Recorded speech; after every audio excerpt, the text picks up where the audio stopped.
जय माँ विंध्यवासिनी। नमस्कार, मैं पंडित सर्वेश उपाध्याय आप सभी का मेरे चैनल धर्म शिक्षक में हार्दिक स्वागत करता हूँ। विवाह संस्कार को हिंदू 16 संस्कारों में से एक आवश्यक और महत्वपूर्ण संस्कार माना गया है और प्रत्येक व्यक्ति या उसके माता पिता की इच्छा होती है कि उसके पुत्र या पुत्री का विवाह समय से संपन्न हो और वह अपने गृहस्थ जीवन की शुरुआत करे।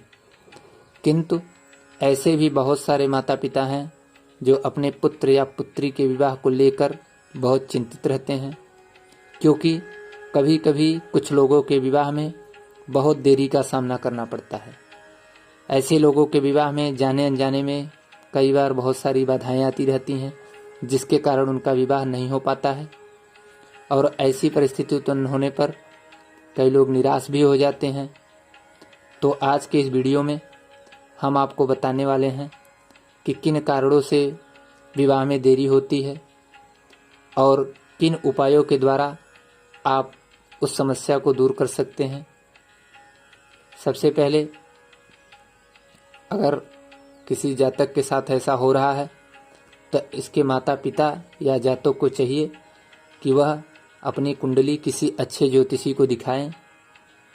अगर आपकी कुंडली नहीं है तो आप किसी ज्योतिषी के पास जाकर अपने जन्म का दिनांक और समय बताएंगे तो आपको अपने आप वह कुंडली बना देंगे और आपको की कुंडली को देख करके आपके विवाह में होने वाली परेशानियों के बारे में बता सकते हैं। क्योंकि किसी ग्रह की दृष्टि, महादशा या अंतरदशा के कारण विवाह में बाधाएं आती हैं। ज्योतिष शास्त्र में जो कुरुग्रह हैं, जैसे मंगल, शनि, सूर्य, राहु और केतु, इनको विवाह में विलंब का कारक ग्रह बताया गया है। कुंडली के सप्तम भाव में अशुभ या कुरुग्रह के स्थित होने पर अथवा सप्तमेश व उसके कारक ग्रह बृहस्पति और शुक्र के कमजोर होने से भी विवाह में बाधा आती है। इसके अलावा अगर नवांश कुंडली में दोष है तो भी जातक के विवाह में देरी होती है। या आम बोलचाल की भाषा में अगर हम कहें तो अगर आपकी कुंडली में विवाह का योग पैदा करने वाले ग्रहों के मुकाबले विवाह को रोकने वाले ग्रह बलवान हैं तो विवाह में देरी की समस्या उत्पन्न होती है। लेकिन ऐसा नहीं है, हर समस्या का समाधान है और सनातन धर्म में कोई भी ऐसा समस्या नहीं है जिसका समाधान न हो। तो आप उसके समाधान के रूप में भगवान शिव और पार्वती की पूजा कर सकते हैं।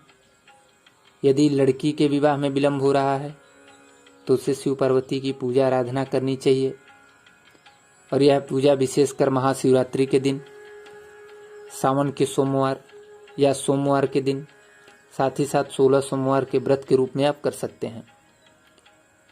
अविवाहित पुरुष को चाहिए कि वह शिव चालीसा का पाठ करे, जिससे उसे विवाह में होने वाले विलंब से मुक्ति मिल सकती है।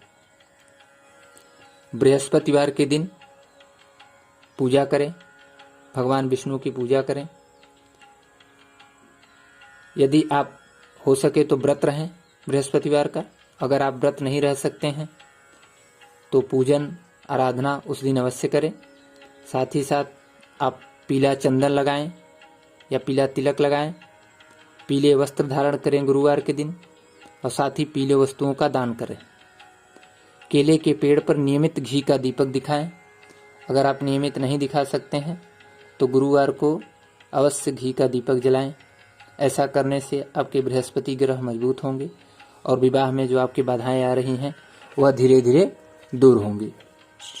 साथ ही अपनी कुंडली के सप्तम भाव के जो स्वामी हैं उनकी पूजा करें।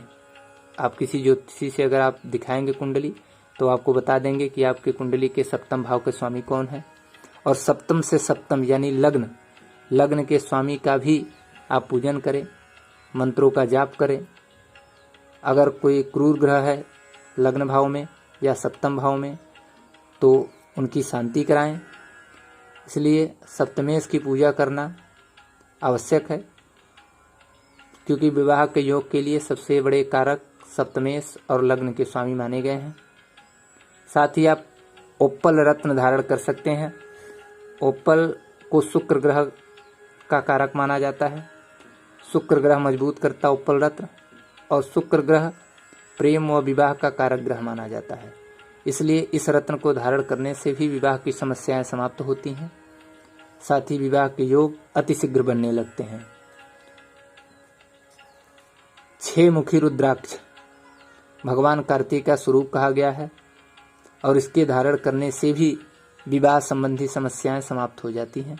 अतः जिस जातक के विवाह में देरी हो रही है उसे भी 6 मुखी रुद्राक्ष धारण करे, यह श्रेयस्कर माना गया है।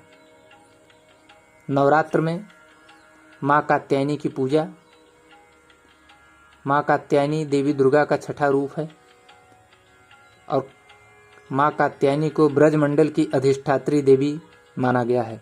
कहा जाता है कि द्वापर युग में गोपियों ने भगवान श्री कृष्ण को पति के रूप में पाने के लिए माता कात्यायनी की पूजा की थी, जिसके फलस्वरूप सभी गोपियों को भगवान श्री कृष्ण रासलीला में पति के रूप में प्राप्त हुए थे।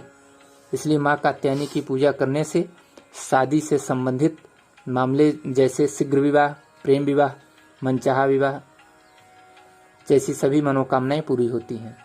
तो नवरात्र के छठे दिन माँ कात्यायनी की पूजा करने से लाभ प्राप्त होगा। और भी अन्य उपाय हैं जिसे करने चाहिए आपको, जैसे गुरुवार के दिन आटे का पेड़ा बनाकर उसमें थोड़ी सी हल्दी लगाकर गाय को खिलाएं। यह विवाह में होने वाली देरी से छुटकारा दिलाएगा। युवक हो या युवती, स्नान करते समय जल में 1 चुटकी हल्दी डालकर नहाना चाहिए। खास करके अगर गुरुवार के दिन है तो उस दिन अवश्य 1 चुटकी हल्दी डालें, उस जल से स्नान करें। पीले कपड़े में हल्दी का गांठ बांधकर सिरहाने रखकर सोएं, तथा भगवान शिव के शिवलिंग पर शुक्रवार के दिन सफ़ेद फूल चढ़ाएं और 21 बिल्वपत्र चढ़ाएं ओम नमः शिवाय का जाप करते हुए। ऐसा आप 7 शुक्रवार करें, निश्चित रूप से विवाह का प्रस्ताव आना शुरू हो जाएगा। यह काफ़ी छोटे में मैंने आपको बताया। विवाह के और भी कई कारण और निवारण हैं विस्तृत तरीके से भी, लेकिन हमने मुख्य आपको बताने का प्रयास किया, और उम्मीद है यह जानकारी आपको कैसी लगी हमें बताएं, और साथ ही आप अपने और भी लोगों को यह जानकारी दें। अगर इस विवाह में देरी से कोई पीड़ित है तो आप अवश्य इसका उपाय बताएं, हो सकता है उसे फ़ायदा इससे अवश्य प्राप्त होगा और आप सभी की मनोकामनाएं पूर्ण हों।